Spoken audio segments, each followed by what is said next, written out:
عشان قعدة البحر بتحب النقنقة. تعالوا اوريكم انا عملت ايه. جبت نص كيلو سجق من فتح الله وعملته في سندوتشات كايزر وكلته وانا على البحر وطعمه كان رهيب. اهم حاجة تجيبي السجق من مكان مضمون عشان تضمني ان طعمه هيكون حلو. حطيت شوية زيت حلوين وقطعت طماطمايه وبصلايه وفلفلة وفصين توم صغيرين. قطعت السجق كل سجقية نصين بس علشان ما تتقطعش قوي وتتفرفت وانا بسويها. نزلت الاول بالسجق بعد ما الزيت سخن وهسيبه ياخد تشويحة بسيطة كده. بعد ما ياخد كله لون بنزل بفصين التوم الاول وبديهم تقليبة. طبعا مش عايزة اقول لكم الريحة كانت عاملة ازاي.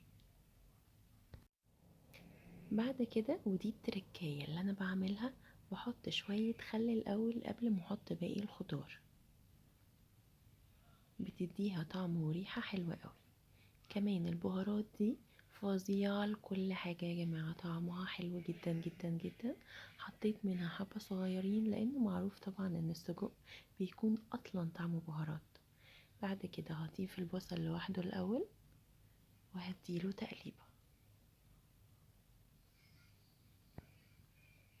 بعد كده نحط بقى الفلفل وبرده نديله تقليبة الاول. واخر حاجة خالص هحطها هي الطماطم علشان تنزل المية بتاعتها وتسوي السجق كويس.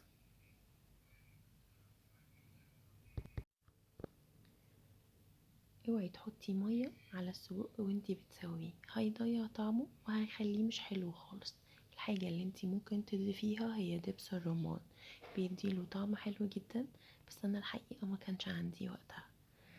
هنسيبهم بقى كده لحد ما الخضروات دي تدبل وبعدين نحطهم في العيش الكايزر ونلفهم في الفويل. النص كيلو عمل معايا حوالي 6 سندوتشات مليانين على الاخر. طعمه كان جميل جدا وكمان بيخلينا ما نحتاجش نجيب حاجة واحنا قاعدين على البحر. جربوه وقولولي رأيكم. لو حابين تشوفوا باقي الفيديوهات اعملوا سبسكرايب للقناة ولايك للفيديو.